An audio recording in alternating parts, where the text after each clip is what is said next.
Bonjour Claire Bernol. Bonjour David Gonzalez. Merci d'introduire pour nous le journal Réforme de la semaine. En pleine une, évidemment, l'espoir d'un dialogue en Nouvelle-Calédonie.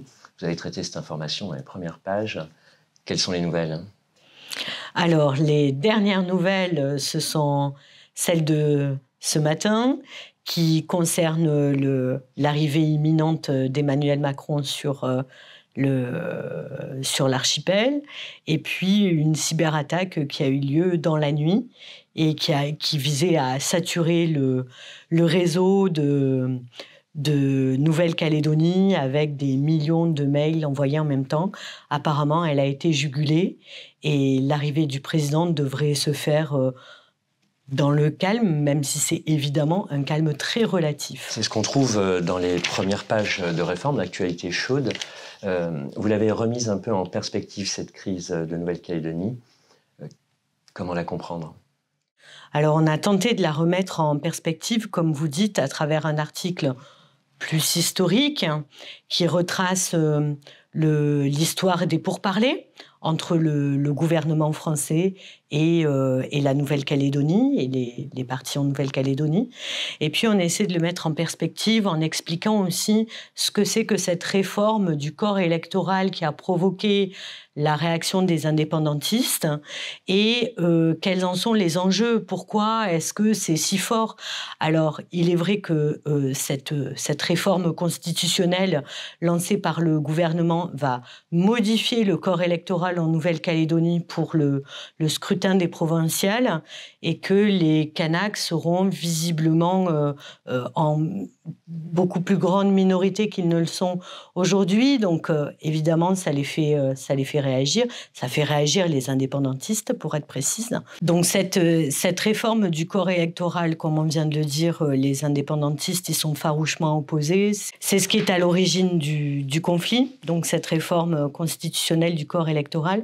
Et c'est pour cette raison-là que Emmanuel Macron se déplace pour calmer le jeu, pour reprendre le dialogue, avec pour objectif d'installer une mission qui devra renouer le contact avec les autorités sur place et avec les indépendantistes.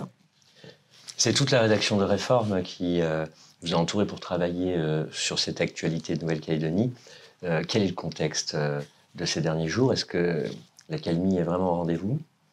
Il semblerait que non, pas tout à fait en tout cas, si j'en crois les contacts que nous avons sur place et qui nous ont fait remonter des expériences assez inquiétantes, à savoir des barrages qui sont déconstruits, reconstruits, des tirs à balles réelles, y compris sur des gens d'origine kanak. Donc on peine un peu à comprendre et ça nous amène plutôt à la conclusion que le chaos se prolonge. Les forces de l'ordre très vraisemblablement s'attache à maintenir, à contenir, à ramener le calme, mais l'objectif n'est pas encore tout à fait atteint, force est de le constater. C'est une actualité qui sera suivie dans l'hebdomadaire Réforme dans les semaines qui viennent ?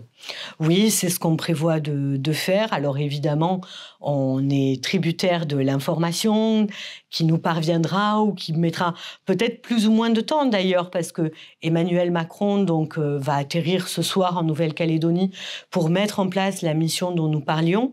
Je pense que c'est un vrai défi qui l'attend sur place et qu'il va falloir convaincre des gens qui n'ont pas toujours envie de discuter ensemble, de revenir autour de la table, parce que les différents partis ne s'entendent pas forcément, et au sein de ces partis-là, il y a aussi des dissensions. Donc, il va falloir essayer de réunir tout le monde, en tout cas de faire en sorte que chacun accepte de discuter avec donc Emmanuel Macron et les ministres qui l'accompagnent, Gérald Darmanin pour l'Intérieur et Gabriel Attal, Premier ministre. Il va falloir convaincre les différents partis de revenir à la table des discussions et puis de revenir ensemble, de discuter aussi entre eux.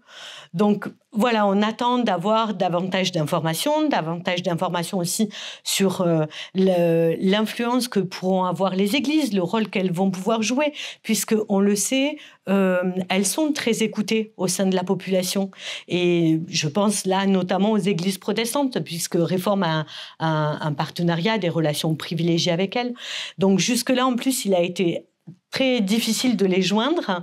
Donc voilà, on va continuer ce long travail qui est celui de tous les journalistes, d'entretenir les contacts, de relancer et puis d'avoir des informations à la source. En dernière page de Réforme, en écho à la une et aux 3 premières pages d'actualité, nous trouvons un billet de Didier Crouzet qui évoque la mémoire si importante pour les Kanaks et les Kanakies. Et dans l'article de une, on retrouve également une consultation que vous avez faite de Frédéric Rognon. Oui, il a en effet apporté ses éclairages précieux à l'article principal que nous avons publié dans le numéro de cette semaine.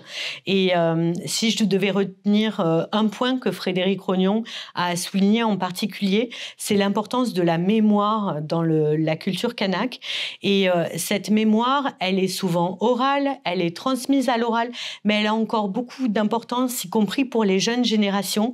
Et en fait, c'est indispensable, on comprend que c'est indispensable si on veut nouer le dialogue, si on veut regagner de la confiance, parce qu'au fond, c'est de ça qu'il s'agit, eh bien, il va falloir tenir compte de la façon dont la mémoire des relations est relatée dans la culture kanak. Ça aussi, c'est un grand sujet de discussion pour parvenir à une situation apaisée et puis se rapprocher dans ce destin commun. Deuxième numéro d'affilée pour l'hebdomadaire Réforme, où il est question de l'importance du dialogue, après le dialogue interreligieux la semaine passée. Cette semaine, c'est bien l'espoir qui s'attache au dialogue. Absolument, et je crois aussi que c'est une façon, je dirais, chrétienne, sans forcément que ce soit explicite, de titrer de cette façon, parce que sans espoir, c'est très difficile de continuer à avancer, et sans dialogue aussi. Donc voilà, ces 2 notions qui sont chères, pas qu'aux protestants, mais aux protestants entre autres. Merci Claire Verneuil d'avoir ajouté ces quelques paroles à l'édition de cette semaine de l'hebdomadaire Réforme. Merci beaucoup. Merci à vous.